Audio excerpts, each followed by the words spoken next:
Ya, assalamualaikum warahmatullahi wabarakatuh. Selamat sore, selamat pagi Kak, baru hadir. Ya, oke, sambil nunggu yang lain dulu ya.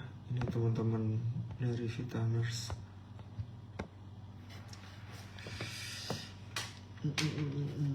Oke. Pelupuh itu mana ya?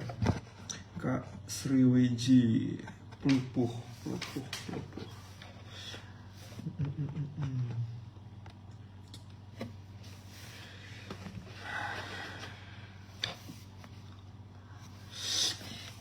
Oke, selamat sore Dok. Pacitan Jawa Timur hadir. Oh, Sragen.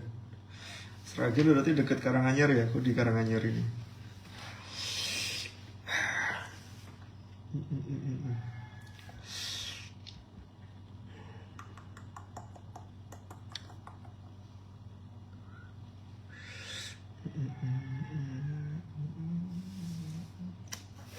Ya Kak. Oke. Ya, mungkin aku buka langsung aja ya. Ya, assalamualaikum warahmatullahi wabarakatuh. Selamat sore teman-teman semua. Ya, ketemu lagi dengan saya Yazid Azhari, dokter konsultan dari Vitanostin. Dan untuk sore hari ini kita akan bahas salah satu topik ya yang menarik, yaitu tentang faktor penyebab penyakit jantung, faktor penyebab sakit jantung pada pria usia 60 tahun. Dan kita agak berbeda ya waktunya ya. Yang kemarin biasanya itu pada jam 7 malam. Ini kita ketemu jam 4 sore ya. Dan semoga ini nggak mengurangi semangat dari teman-teman semua ketika ada live dari Vitanostin. Oke, nanti kalau misalnya ada suaranya yang hilang, bisa chat aja di kolom komentar. Dan buat teman-teman yang punya testimoni ataupun pertanyaan yang ingin ditanyakan, bisa langsung dikirimkan lewat kolom komentar di bawah ya. Oke. Ya, udah mulai ada beberapa yang muncul ya. Ika Putri dari Yogyakarta hadir. Jogja yang mana nih? Aku dulu di daerah Bantul, daerah OMB ya sih sebenarnya. Yogyakarta. Oke. Jadi kita sore ini akan bahas satu tema dari Departemen Jantung ya, dari penyakit kronis. Jadi memang penyakit jantung itu merupakan penyakit yang sering ditemukan di rumah sakit. Juga mungkin teman-teman ada saudara ataupun simbah-simbah yang dulunya pernah kena serangan jantung ya. Jadi memang serangan jantung merupakan salah satu penyakit yang mematikan ya, salah satu penyakit yang mematikan. Jadi serangan jantung itu apa sih Dok? Nah, serangan jantung itu adalah gangguan pada otot jantung ya, ketika dia itu tidak bisa mendapatkan darah yang cukup. Nah, terus penyebabnya apa Dok? Kok bisa aliran darah ke jantung kok bisa nggak disuplai dengan baik gitu kan? Yaitu karena ada sumbatan gitu loh, ada plak namanya. Nah, ketika plak itu terbentuk terus-menerus ya, otomatis sumbatannya dia akan semakin banyak dan semakin besar. Nah, ketika sumbatan itu udah nggak kuat, dia akan membentuk yang namanya trombus ya. Nah, trombus ini yang bisa menyebabkan keluhan-keluhan yang berat pada pasien. Biasanya itu keluhannya berupa nyeri dada ya, bisa sesak ya. Nyeri dadanya pun bukan nyeri dada yang kayak tertusuk-tusuk gitu, enggak. Jadi nyeri dadanya itu sifatnya itu kayak tumpul ya, tertindih gitu. Jadi dadanya itu seperti tertindih benda berat, dan dia menyebabkan nafasnya itu akan terasa berat. Jadi nafasnya itu bukan nafas yang ngos-ngosan, tapi nafasnya itu kayak rasanya tuh kayak berat banget buat bernafas gitu. Nah, Terus untuk bahasa medisnya ya, mungkin teman-teman pernah dengar yang namanya infark miokard ya, atau infark itu artinya sumbatan, miokard itu artinya adalah otot jantung. Jadi serangan jantung itu bisa disebut dengan infark miokard atau sumbatan pada otot jantung ya, diakibatkan karena terhambatnya aliran darah ke otot jantung, dan penyebab utamanya ya karena ada sumbatan di pembuluh darah koroner atau di arteri koroner. Nah, penyakit jantung koroner ya itu terjadi ketika pembuluh darah koroner itu ada sumbatannya. Nah, sumbatan itu disebabkan karena adanya timbunan kolesterol yang terus-menerus yang akhirnya membentuk plak di pembuluh darah. Nah, terus gejala dan komplikasinya, gejalanya ya tadi ya ada nyeri dada, dan nyeri dadanya itu nyeri dada yang tumpul, bukan nyeri dada yang tertusuk-tusuk. Bukan nyeri dada yang sifatnya tuh panas, jadi nyeri dada tumpul yang dadanya tuh kayak tertindih gitu. Dan kemudian dia itu bisa kayak gini, biasanya pasien itu ngomong kalau nyerinya itu tembus ke belakang, tembus ke punggung, atau mungkin nyerinya itu menjalar sampai ke leher atau ke rahang bawah, kemudian menjalar ke lengan kiri biasanya gitu. Ada juga yang mengeluh nyeri dadanya menjalar ke bagian kanan bisa juga, tapi dia tuh biasanya nyeri dadanya itu lokasinya lebih sering di daerah kiri karena jantung kita ada di bagian kiri di dada gitu. Oke, selamat bergabung ya buat teman-teman yang baru aja masuk. Buat teman-teman yang mau menanyakan sebuah pertanyaan atau beberapa pertanyaan, boleh langsung dikirimkan aja di kolom komentar, nanti akan aku jawab. Dan buat teman-teman yang ada testimoni bisa langsung disampaikan ya di kolom chatnya, biar nanti aku bacain. Siapa tahu bisa dapat hadiah dari Vitanostin. Oke. Kemudian gejalanya apa aja dok selain nyeri dada gitu kan? Ada tadi sesak nafas ya, nafasnya tuh berat banget, rasanya tuh kayak mau nafas tuh nggak bisa los gitu ya, kalau orang Jawa bilang tuh nggak bisa plong. Kalau kita kan nafas bisa nafas jauh lebih kayak gitu kan, bisa banget ya. Sedangkan pada pasien nyeri dada itu nggak bisa plong lah istilahnya, nggak bisa nafas dalam, dan bisa juga nafasnya itu tersengal-sengal juga bisa. Nah terus ada keluhan apa lagi dok, ada gejala apa lagi dok? Biasanya keluhan nyeri dada ataupun sesak itu muncul ketika beraktivitas, dan ketika aktivitasnya itu aktivitas yang memicu aktivitas yang lebih berat daripada biasanya. Jadi ibaratnya ketika kita itu olahraga rutin kayak jogging biasa, tapi ketika kita itu olahraga yang lebih berat ya, mungkin seperti sepak bola yang larinya itu lebih cepat, kemudian basket ataupun volley ya yang perlu stamina yang lebih tinggi. Padahal awal-awalnya itu kita cuma olahraga jogging-jogging biasa ya, jalan-jalan kecil biasa. Nah itu bisa aja muncul gejala nyeri dada ataupun sesak. Nah terus bisa juga nih ditandai dengan adanya nyeri dada yang memberat ketika aktivitas berat, dan juga nyeri dada yang membaik ketika aktivitasnya itu diistirahatkan, atau nyeri dada yang membaik dengan obat seperti itu. Dan obatnya itu bukan obat paracetamol ya, tapi obat-obat penyakit jantung itu. Kemudian bisa juga nih ada keluhan lain ya, bisa mual, bisa muntah juga, tapi nggak terlalu spesifik ya. Kemudian pusing juga bisa, dan salah satu gejala yang menyertai biasanya itu adalah gejala keringat dingin.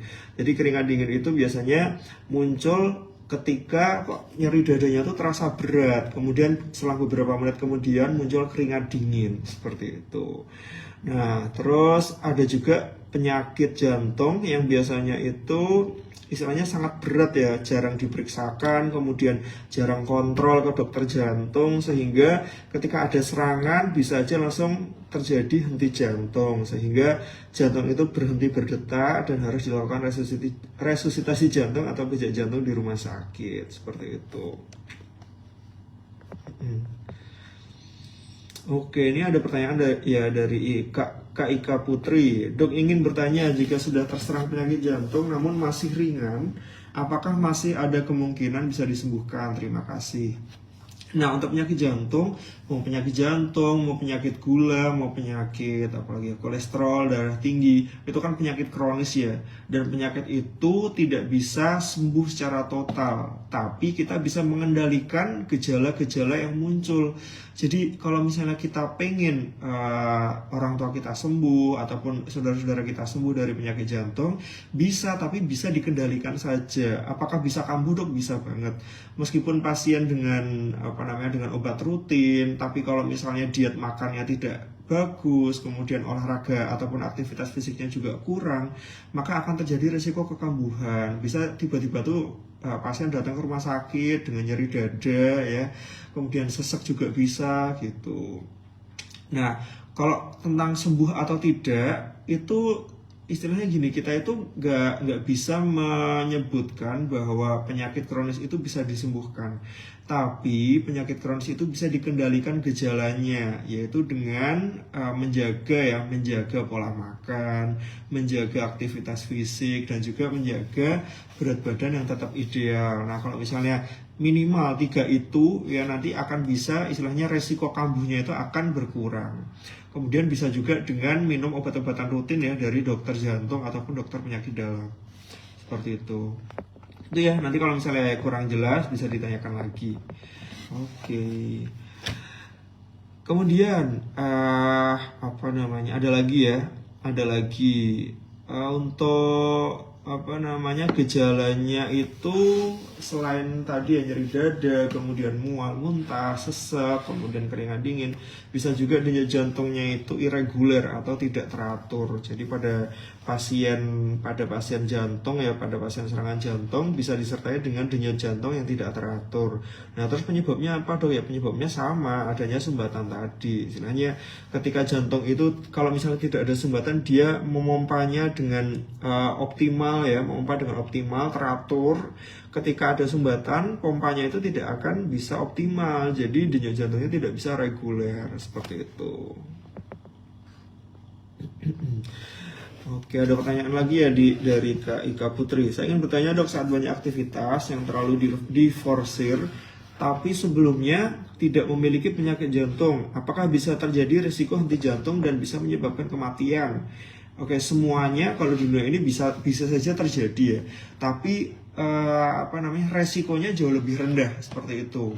Nah, yang paling penting adalah kita itu harus tahu seberapa jauh kemampuan tubuh kita untuk melakukan aktivitas fisik yang terlalu diforsir tadi. Kalau misalnya ibaratnya gini deh, kalau cuma aktivitas fisik biasa seperti kerja sehari-hari, itu saya yakin pasti teman-teman nggak akan terlalu terforsir atau akan menimbulkan nyeri dada, bikin ngos-ngosan, tuh pasti nggak bakalan sampai ke sana.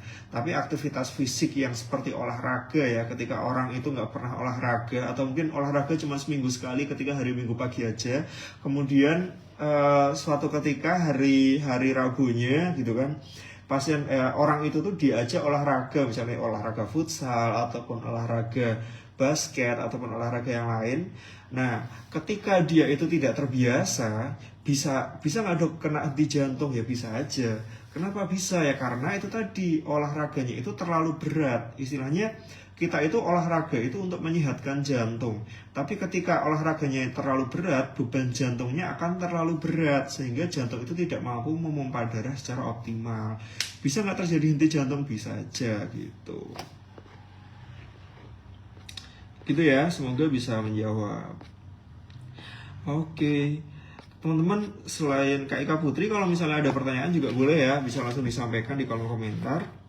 Atau misalnya Kak Ika Putri ataupun teman-teman yang lain itu ada testimoni, bisa langsung disampaikan ya di kolom chat. Oke, lanjut ya.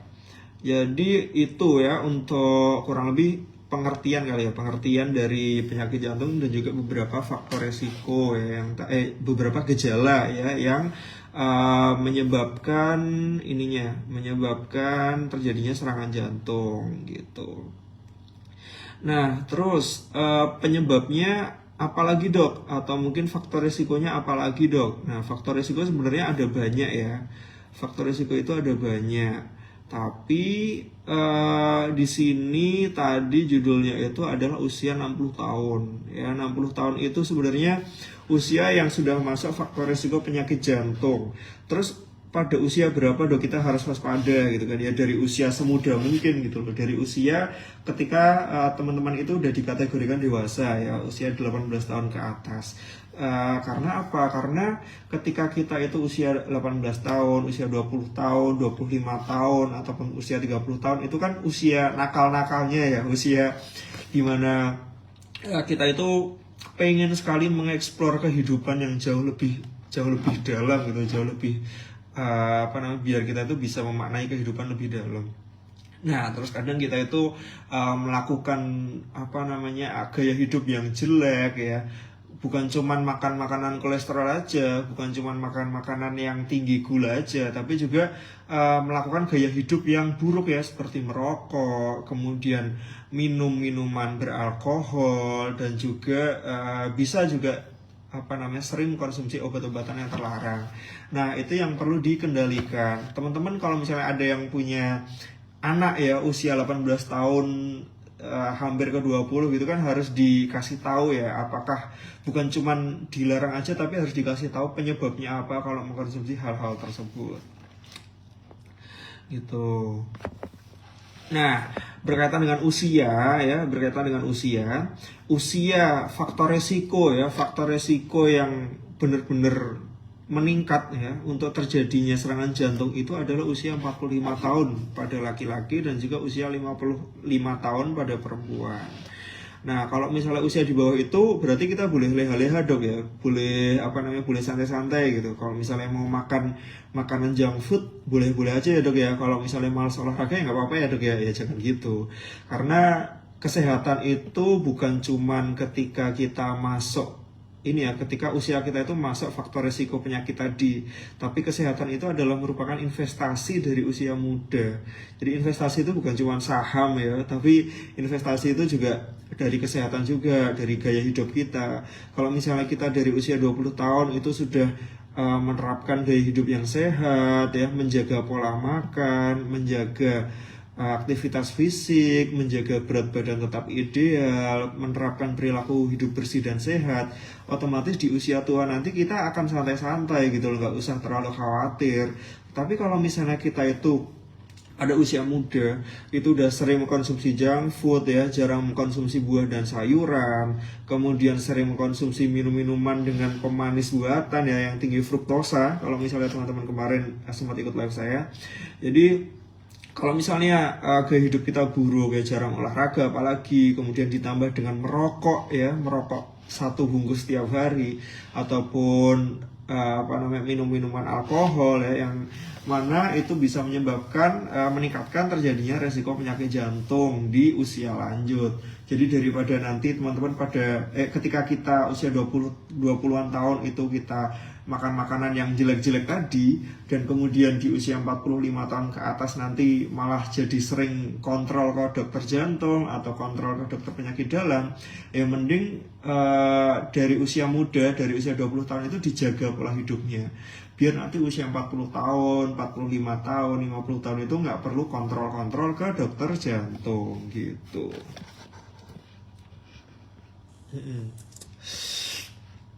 Oke, ini ada pertanyaan ya dari Kak Husnul Khotimah. Kalau keluhan jantung itu sebenarnya boleh nggak sih dok konsumsi yang kolesterol berlebihan? Misal perbanyak makan ayam, salah satunya ceker. Nah sebenarnya untuk setiap penyakit itu kalau harus harus di stop makanannya itu kan juga nggak bisa. Yang kita bisa lakukan adalah mengurangi konsumsi dari makanan tersebut. Kalau misalnya teman-teman itu mengkonsumsi telur setiap hari ya, dengan ada kuning telurnya, nah otomatis telurnya itu dikurangi ya, kuning telurnya itu diambil, jadi kita konsumsi putih telurnya aja biar kandungan kolesterolnya itu lebih rendah. Terus kalau misalnya teman-teman itu sering konsumsi minum-minuman yang manis ya, kayak Thai tea, boba, terus milk tea dan sejenisnya, itu harusnya dikurangi juga. Misalnya tiap hari itu kita konsumsi 3 gelas ya, hari-hari minggu depan itu kita konsumsi 2 gelas saja per hari gitu kan. Nanti lama-lama akan berkurang sendiri. Jadi dari 3 gelas, 2 gelas ya, kemudian 1 gelas sehari. Nah, kemudian nanti bisa lepas juga bisa. Kalau misalnya teman-teman udah sadar kalau minum-minuman yang manis itu nggak penting, nanti bakal bisa lepas sendiri gitu. Kalau misalnya teman-teman juga apa istilahnya dulunya itu sering mengkonsumsi makanan-makanan yang junk food ya, makanan-makanan cepat saji, ayam goreng yang crispy-crispy gitu, itu kan resiko kolesterolnya juga tinggi gitu kan, resiko meningkatkan kolesterol juga tinggi. Tapi ketika kita nanti sudah sadar, otomatis kita juga akan mengurangi konsumsinya. Ketika kita itu dalam 1 minggu itu konsumsi 5 kali ya makanan junk food, minggu depan kita cuma konsumsi 3 kali sampai 2 kali aja. Kemudian minggu depannya cuma sekali dalam seminggu. Kemudian minggu depannya karena udah tahu makanan itu jelek ya, kemudian semakin jarang, bisa seminggu sekali, bisa 2 minggu sekali, bisa 3 minggu sekali kayak gitu. Itu ya. Lama nggak live ya dok. Terakhir live itu tanggal berapa ya, coba bentar. Terakhir live itu tanggal, udah lama ya, tanggal 21 Juli ya kemarin ya. Jadi udah lumayan lama ya, udah 2 minggu lebih ya. 2 minggu ya ini, 2 minggu ini ya. Jadi mungkin teman-teman ada yang kangen dengan saya. udah lama nggak live ya, terakhir live tanggal 21 Juli. Tapi nggak apa-apa, lanjut ya. Oke, bener dok, tetangga itu ada penyakit jantung, kebanyakan sudah berumur 50 tahun ke atas, mungkin karena kehidupnya yang tidak beraturan. Bener, jadi memang penyakit jantung itu penyebabnya itu cuma satu sebenarnya, yaitu adanya plak tadi ya, plak yang menyumbat di pembuluh darah. Tapi faktor resikonya banyak ya. Yang pertama tadi usia ya, usia. Terus gaya hidup yang tidak bagus ya, gaya hidup yang tidak bagus itu dari apanya dok ya? Tadi dari kadar kolesterolnya. Kadar kolesterol dilihat dari makan makanan dan juga olahraganya. Kalau misalnya kita terlalu sering makan makanan yang mengandung kolesterol tinggi, otomatis kadar kolesterol kita akan naik. Nah, terus gimana dok cara mengontrolnya? Ya harus sering-sering cek ya, harus sering-sering cek darah rutin. Harus sering-sering cek profil lipid ya, biar tahu kadar kolesterol yang normal itu seperti apa gitu kan, atau bukan seperti apa, seberapa banyak sih kadar kolesterol yang normal gitu kan. Kalau misalnya teman-teman punya kadar kolesterol yang 100, masih 100-an ya, 150-an itu masih bagus. Tapi kalau misalnya kadar kolesterolnya itu udah 200 ke atas ya, atau 250 ke atas, atau 300-an mungkin ya, nah itu yang perlu diwaspadai, karena usia muda pun bisa juga terkena penyakit jantung ya, karena kadar kolesterol yang terlampau tinggi tadi. Itu. Kemudian kebiasaan lain ya selain makan itu adalah kebiasaan merokok. Nah, kok bisa dok? Kok bisa merokok itu bisa menyebabkan penyakit jantung ya? Karena kandungan-kandungan zat kimia di rokok itu tadi yang bisa meningkatkan munculnya plak di pembuluh darah jantung. Nah, sehingga ketika misalnya gini nih, orang dengan pola makan yang buruk itu akan muncul plak kurang lebih 2 minggu ya, yang 2 minggu sih, kurang lebih 2 bulan gitu kan. Nah, tapi ketika dia merokok bisa muncul plak itu cuman dalam waktu yang lebih singkat, misalnya dalam waktu 1 bulan atau 1,5 bulan seperti itu. Jadi teman-teman harus bisa menghindari rokok ya, meskipun teman-teman perokok pasif harus pokoknya sebisa mungkin menghindar dari asap rokok itu. Biasakan paru-paru kita itu mengkonsumsi udara yang segar ya, jangan sampai kita sekalipun menghirup asap asap rokok gitu ya.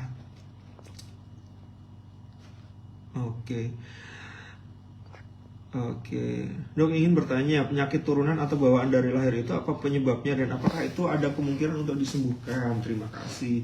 Nah, untuk penyakit turunan ya, apapun penyakitnya, ada beberapa yang bisa disembuhkan ya, bisa disembuhkan lewat operasi biasanya. Dan kalau misalnya tidak lewat operasi ya harus mengkonsumsi obat-obatan yang rutin tiap bulannya, seperti itu. Oke.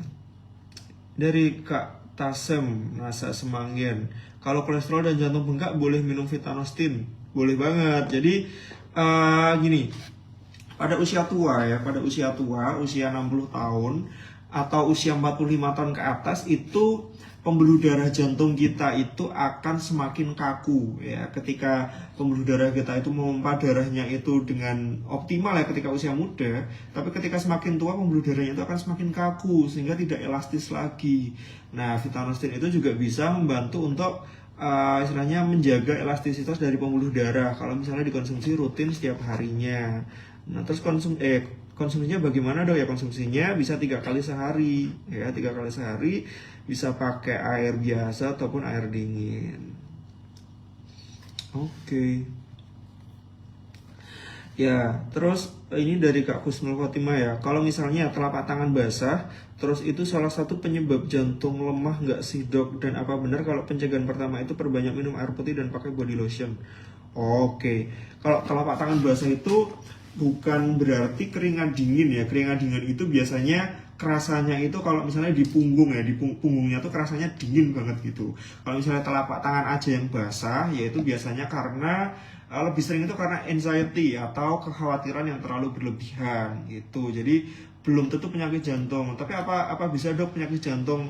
Apa bisa dok itu merupakan salah satu gejala penyakit jantung? Yang bisa aja, karena istilahnya itu kan munculnya keringat tuh pada pori-pori kulit kita. Tapi lebih seringnya itu penyakit jantung itu keringat dinginnya itu ada di punggung gitu ya, kayak tiba-tiba itu di punggung itu kayak ada yang ini loh, kayak ada yang ngalir gitu kan, keringat yang ngalir gitu biasanya. Terus pencegahannya minum air putih dan pakai body lotion. Nah sebenarnya itu bukan pencegahan yang spesifik ya. Kalau misalnya telapak tangan basah aja itu kan karena biasanya itu karena khawatir ya, paling sering itu karena khawatir yang berlebihan atau mungkin bisa karena stres ya, gangguan psikologis namanya. Jadi kalau misalnya minum air putih ya nggak masalah, tapi itu bukan berarti dia bisa mencegah timbulnya telapak tangan yang basah gitu. Pakai body lotion ya nggak berpengaruh secara signifikan gitu ya. Cuman kalau pakai body lotion itu kan sifatnya dia melembabkan kulit ya, bukan mencegah telapak tangan itu yang dari basah jadi kering, enggak. Lebih baik berapa saset dok Vitanostin sehari? Bisa konsumsi Vitanostin 2-3 kali sehari ya. Assalamualaikum, selamat sore Dokter Yazid, selamat sore teman-teman semua. Oke, selamat sore. Tambak Banyumas hadir. Ya. Oke, teman-teman kalau misalnya ada pertanyaan lagi bisa dikirimkan ya, atau mungkin teman-teman ada testimoni bisa dikirimkan juga di kolom chatnya. Oke, tadi merokok udah. Terus ada lagi nih faktor risiko lain ya. Kalau misalnya teman-teman itu dari usia muda gulanya udah tinggi ataupun tekanan darahnya udah tinggi, otomatis dia juga akan meningkatkan risiko terjadinya penyakit jantung. Karena apa ya, kalau misalnya tekanan darahnya tinggi, otomatis jantung bebannya juga akan lebih tinggi gitu ya. Kemudian yang lainnya ada apa lagi ya? Tadi udah ya. Oke. Tadi udah ya, makanan, rokok, kemudian apa tadi? Penyakit kronis ya, diabetes dan juga hipertensi. Dan selanjutnya adalah ini, bentar.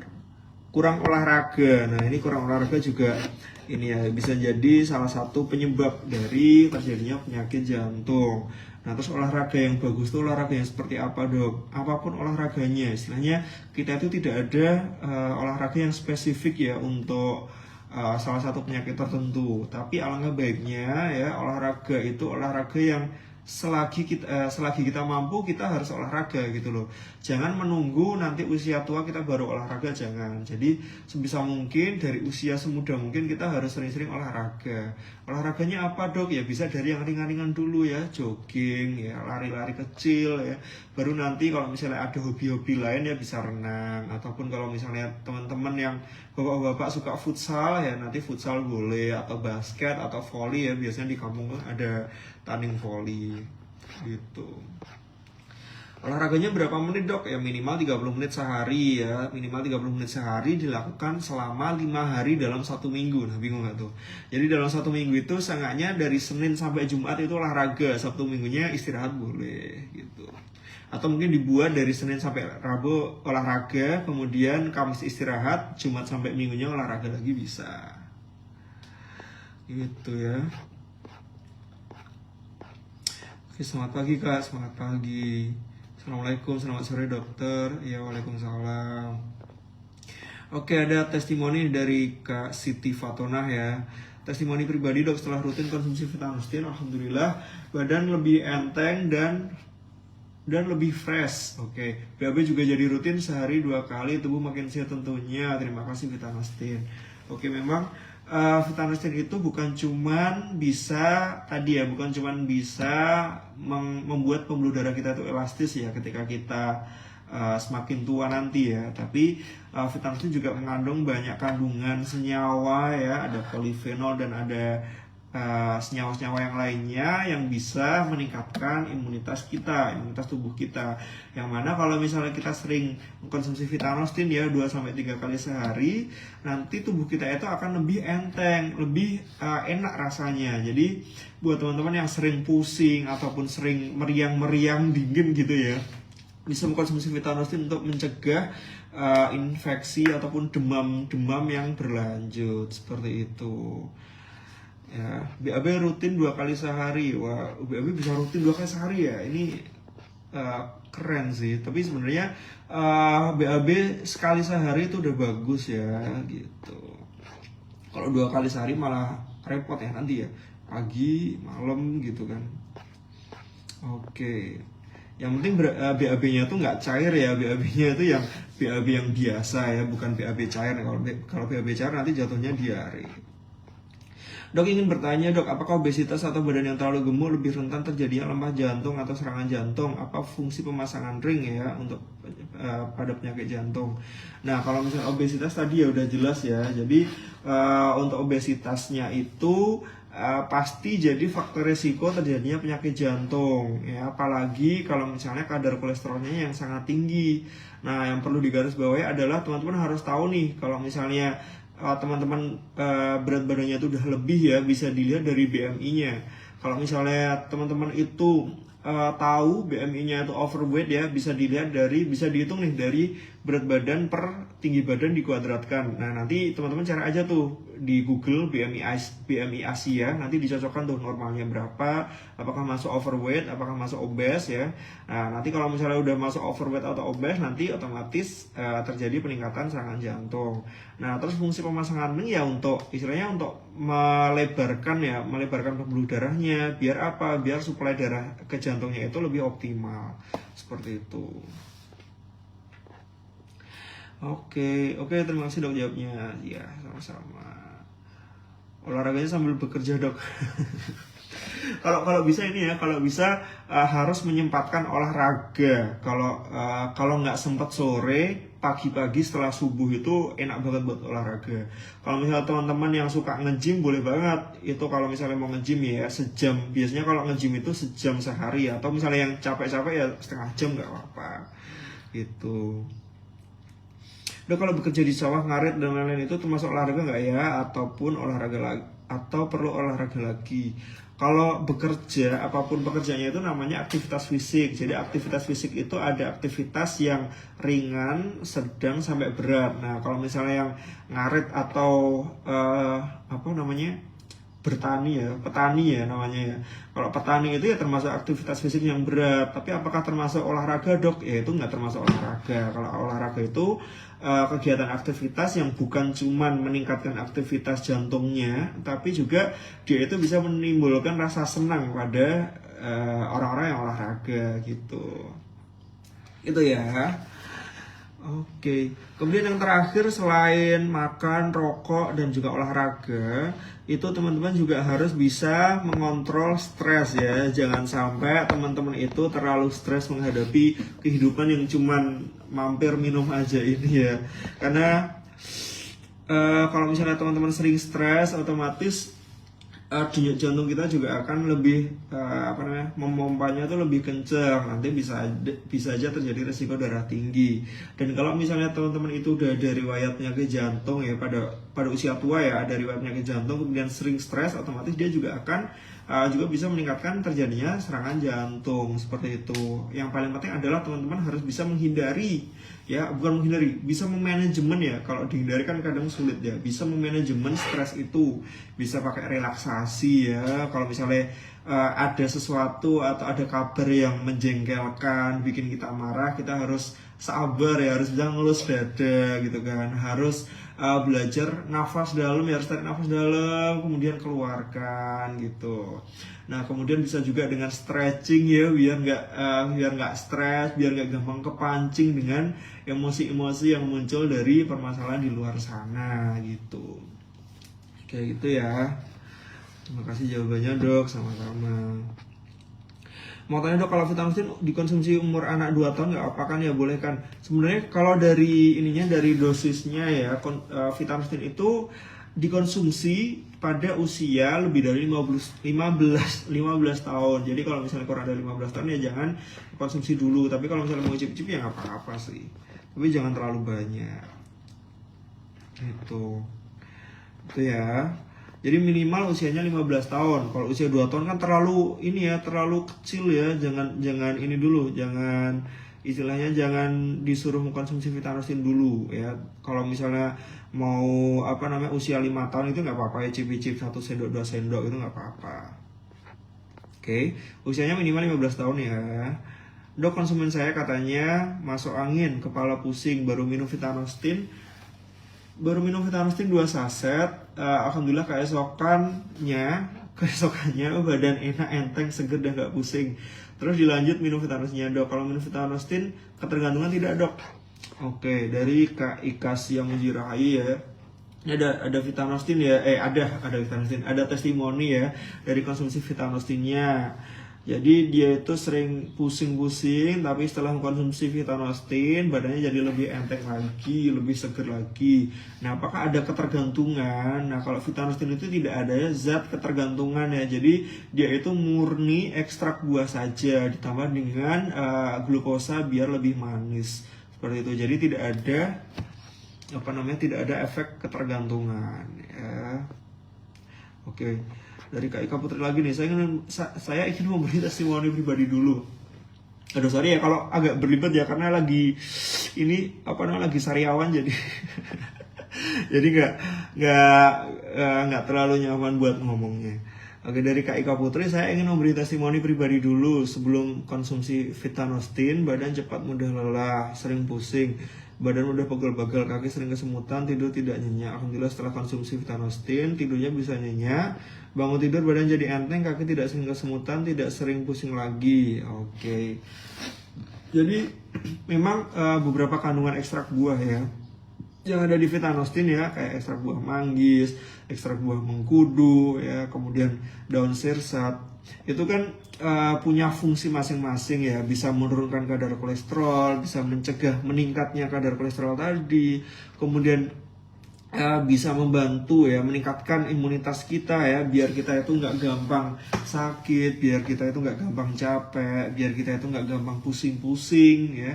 Nah selain itu dia juga bisa nih, kalau misalnya teman-teman yang sering kakinya kesemutan ya, konsumsi Vitanostin juga bisa mengurangi gejala tersebut. Kemudian buat teman-teman yang sulit tidur ya, bisa konsumsi Vitanostin sebelum tidur juga, biar badannya tuh lebih seger lagi gitu. Bener banget dok, stres dan kecapean dikit aja sudah seperti senam jantung, apalagi setelah mimpi saat tidur. Oh iya, jadi buat teman-teman yang mungkin sering mengalami mimpi yang buruk ya saat tidur ya, diusahakan sebelum tidur itu kondisinya tuh nyaman dulu ya. Jangan sampai ketika mau tidur itu membawa hal-hal yang masih dipikirkan. Pokoknya semua urusan itu harus diselesaikan dulu, baru ketika mau tidur ya udah, istilahnya nanti tidur akan enak gitu. Tidurnya juga enak, mimpinya juga enak, nggak ada mimpi buruk seperti itu.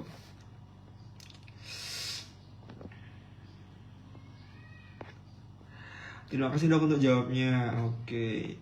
Umur 2 tahun udah habis 1 saset untuk diminum selama 2 hari. Minumnya sedikit-sedikit, bilangnya enak, maunya nambah terus dok.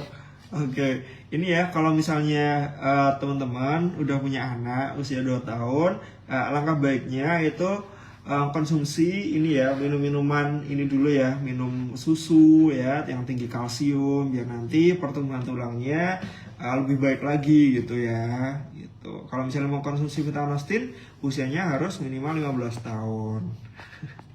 Oke, kalau misalnya icip-icip nggak apa-apa, icip-icip nggak apa-apa, tapi jangan terlalu berlebihan, oke ya. Oke, terus untuk ini, untuk apa namanya, mungkin untuk dietnya ya, intinya diet itu kan pada penyakit jantung itu kadang kita bingung ya kalau misalnya harus mengkonsumsi kayak gimana. Jadi sebenarnya untuk tujuan dietnya itu adalah mempertahankan kadar LDL-nya itu agar pada kadar yang normal lagi, kemudian menurunkan berat badan juga bisa, dan juga meningkatkan asupan karbohidrat kompleks. Jadi kalau misalnya kita mengkonsumsi karbohidrat yang kompleks, itu istilahnya banyak seratnya, kita nanti akan lebih tahan lama untuk ininya, biar nggak gampang lapar seperti itu. Itu. Nah kalau misalnya konsumsi sehari-hari, sebenarnya bisa teman-teman bisa konsultasi ya ke ahli gizi ataupun dokter spesialis gizi ya. Bisa kayak misalnya pagi itu makan roti, telur, sayur-sayuran ya, kemudian minum susu kedelai juga bisa, kemudian siangnya pakai nasi, ikan, tahu juga boleh. Terus kalau misalnya malamnya pakai nasi, ayam, tempe juga bisa. Yang jelas harus mengkonsumsi sayur-sayuran dan juga buah-buahan ya. Kalau misalnya teman-teman ada riwayat penyakit gula, ya harus buah-buahan yang manis itu harus dikurangi sedikit-sedikit. Jadi kalau misalnya dalam satu mangkok nih ada sayur dan buah-buahan, kalau misalnya pada penderita diabetes apalagi ya, itu konsumsi buahnya itu sepertiga aja ya, 2/3-nya itu adalah konsumsi sayur-sayuran. Oke, ya terima kasih dong untuk penjelasannya, sangat bermanfaat. Ya sama-sama. Oke, mungkin itu ya dari teman-teman. Adakah pertanyaan lagi ataupun ada apa namanya, ada testimoni yang mau disampaikan? Silahkan, saya tunggu.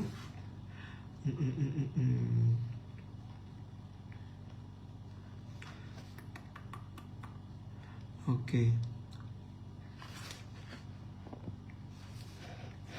Oh iya nih.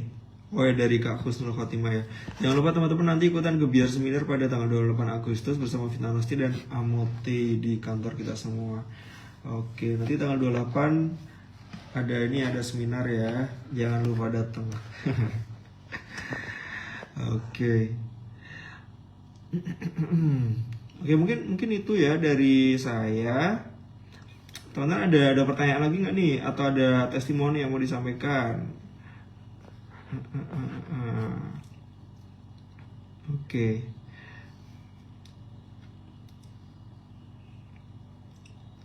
Ya, itu ya untuk hari ini.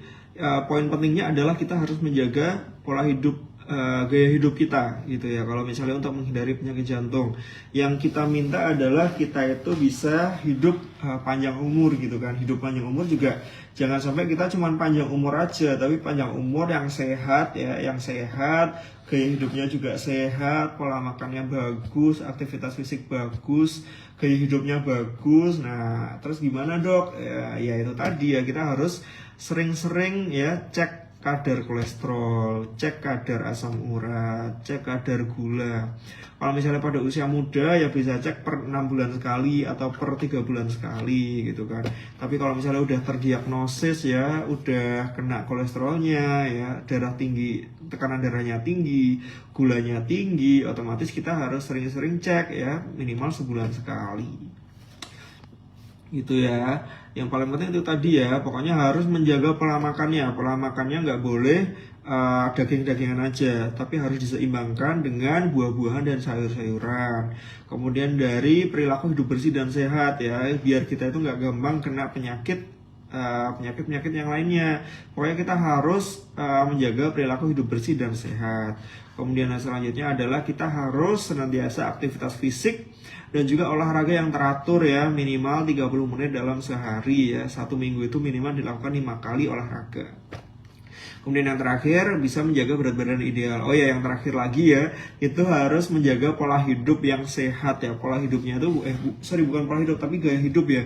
Gaya hidup bukan cuma makanan ataupun olahraga aja, tapi juga dari aktivitas-aktivitas lain ya, seperti merokok dan juga minum-minuman beralkohol. Kalau misalnya teman-teman itu punya saudara ataupun ada orang tua yang masih merokok, ya harus dikasih tahu, karena edukasi itu bukan cuma dari tenaga medis saja, tapi teman-teman yang sudah punya ilmu ya dengan mengikuti live tentang kesehatan, webinar, seminar offline maupun online, yang mana itu menjadi ilmu ya. Ilmu itu akan semakin bagus ketika kita sebarkan ke orang-orang yang tidak tahu. Jadi buat teman-teman yang di rumah, mungkin teman-temannya ataupun saudara-saudaranya ataupun orang tuanya, simbah-simbahnya itu ada yang masih merokok, harus dikasih tahu, karena merokok itu merupakan salah satu faktor yang bisa mencetuskan terjadinya penyakit jantung ataupun serangan jantung gitu. Oke. Mungkin itu ya untuk sore hari ini. Terima kasih sudah hadir lagi di acara live Vitanostin bareng saya. Dan teman-teman, kalau misalnya ada pertanyaan ataupun ada sesuatu yang ingin disampaikan, bisa kirim aja ya pesan di akun Vitanostin ini ataupun di Instagram juga bisa. Dan kalau misalnya teman-teman ada yang mau ditanyakan ataupun mungkin ada yang mau request tentang tema live minggu depan ya. Oh ya, live-nya seminggu sekali ya untuk bulan ini. Teman-teman bisa request aja di DM, itu juga boleh. Oke, mungkin ini terakhir ya dari Kak Ika Putri ya. Dok, ingin bertanya, apakah saat memiliki penyakit jantung ada pantangan konsumsi makanan atau minuman ya? Yang jelas makanan-makanan berlemak ya, dimulai dari hal-hal kecil kayak dimulai dari makanan-makanan yang sering dikonsumsi, dari kuning telur itu harus dikurangi. Kemudian daging-dagingan itu yang harus dijaga ya, apalagi makan makanan daging ada bersantan. Sebenarnya santannya itu nggak mengandung kolesterol ya.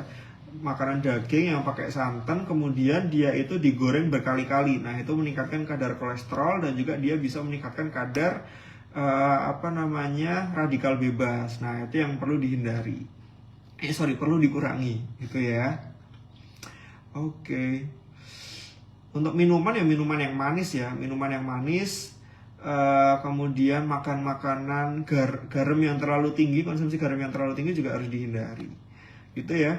Mungkin itu untuk live hari ini, semoga bisa bermanfaat. Semoga teman-teman dengan adanya live ini bisa mengingatkan kembali, merefresh tentang pengetahuan tentang kesehatan. Semoga teman-teman juga semakin sehat ya dengan adanya live dari Vitanostin ini. Dan juga jangan lupa buat mengkonsumsi Vitanostin ya 2-3 kali sehari. Itu ya, apabila ada kesalahan saya mohon maaf. Terima kasih. Assalamualaikum warahmatullahi wabarakatuh.